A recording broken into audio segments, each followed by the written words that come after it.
Hi friends, this is your Srinivas. In this video, I am going to explain you about more to inverse trigonometric functions, graphs and their nature, which is a very important topic for JEE Mains and Advanced. Of course, it is also important for MCET examination. See how to draw the graph of y is equals to tan inverse x and how to draw the graph of y is equals to cot inverse x. What about their domain and range and what is the nature of those graphs? See, let us draw the graph of y is equals to tan inverse x. Suppose x value is 0, we considered. Corresponding y value is tan inverse 0. Tan inverse 0 is also equals to 0. You see, tan 0 degrees already we know that 0. Tan inverse 0 becomes 0. Value 1 somewhere here. Tan pi by 4 already we know that 1. Tan inverse 1 becomes pi by 4. X is equals to 1 means corresponding y value will be tan inverse 1. Tan inverse 1 is pi by 4 means somewhere here. X value root 3. X value root 3 means y is equals to tan inverse root 3. Corresponding angle will be 60 degrees at a certain height somewhere here. X value is infinity. Tan inverse infinity is pi by 2. Similarly, at minus 1, it is minus pi by 4 somewhere here. At minus root 3, it will be minus 60 degrees somewhere here. At minus infinity, it becomes minus pi by 2. So the graph of tan inverse x by joining these points will be like this. This is the graph of y is equals to tan inverse x. See, this is upper limit of the graph. This is lower limit of the graph. See, graph never touches the line y is equals to pi by 2 and never touches the line y is equals to minus pi by 2. Graph is asymptote of the lines y is equals to pi by 2 and y is equals to minus pi by 2.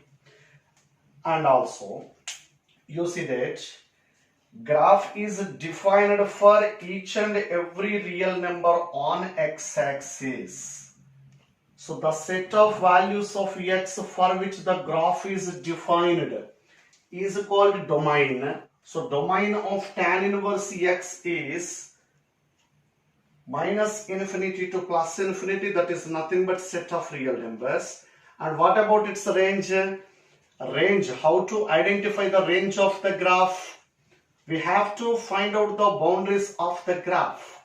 Those boundaries gives the range of the function. Here the boundaries are y is equals to minus pi by 2 is lower boundary, y is equals to plus pi by 2 is upper boundary. Of course, so it never be equals to pi by 2.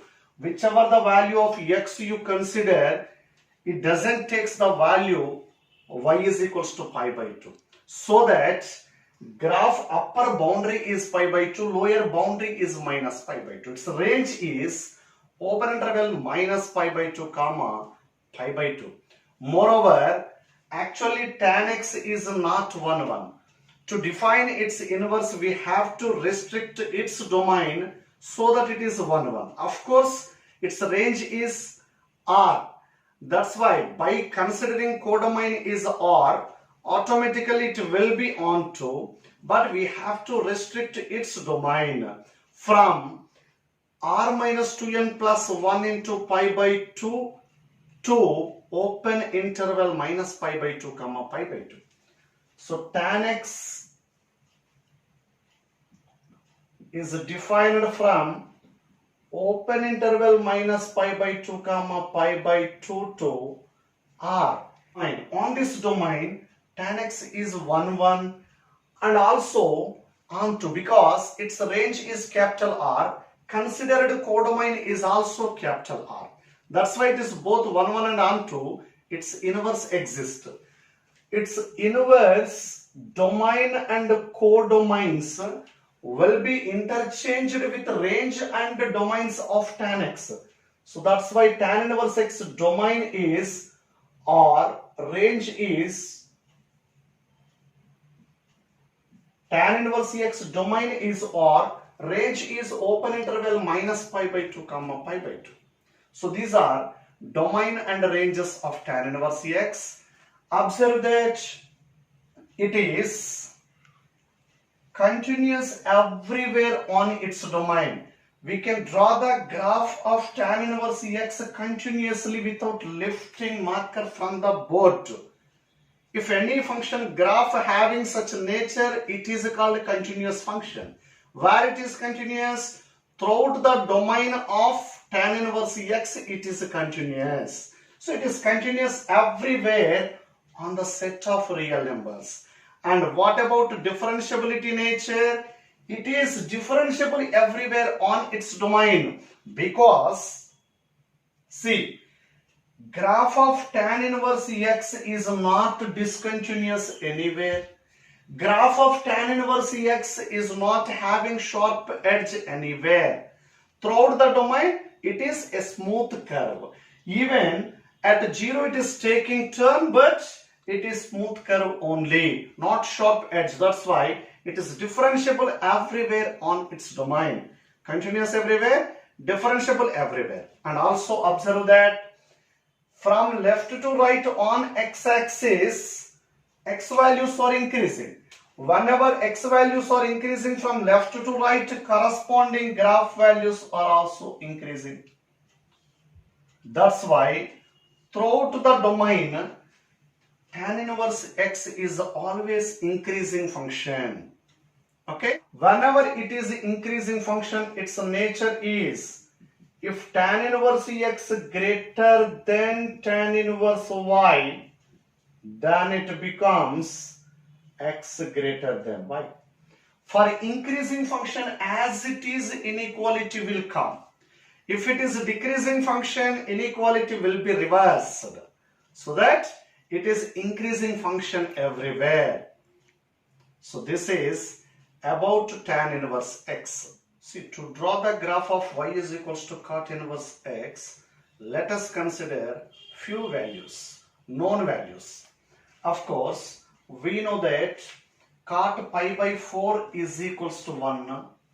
Cot pi by 4 is equals to 1 means cot inverse 1 will be pi by 4. Somewhere here, pi by 4 on y-axis. Cot 30 degrees is root 3. Cot 30 degrees is root 3 means cot inverse 30 degrees is 30 degrees somewhere here. So 1 by root 3. Somewhere here 1 by root 3. Cot 60 degrees is 1 by root 3. Cot inverse 1 by root 3 will be 60 degrees more than this. And cot, see that cot 0 is equals to infinity means cot 0 does not exist. Cot inverse infinity becomes 0. But we can't see infinity on x-axis. When x value is approaching to infinity, cot inverse infinity value is trying to touch the x-axis. Means it is very closer to x-axis. Similarly, cot inverse of minus 1 is 135 degrees. Cot inverse minus root 3 is above that. And cot inverse minus infinity is almost equal to pi. Very closer to pi. Why? Because cot pi is equals to minus infinity. Cot inverse minus infinity will be very closer to y is equals to pi line. Now, the graph of cot inverse x will be like this. So this is the graph of y is equals to cot inverse x. While observing the graph, this is one of its boundary is nothing but y is equals to pi. This is its another boundary which is y is equals to 0. Graph is always lying between the lines y is equals to 0 and y is equals to pi, so that we can decide its range. And it's never be equal to 0. That's why at 0 it is open. It is never be equal to pi. That's why it is approaches to pi, never be equal to pi.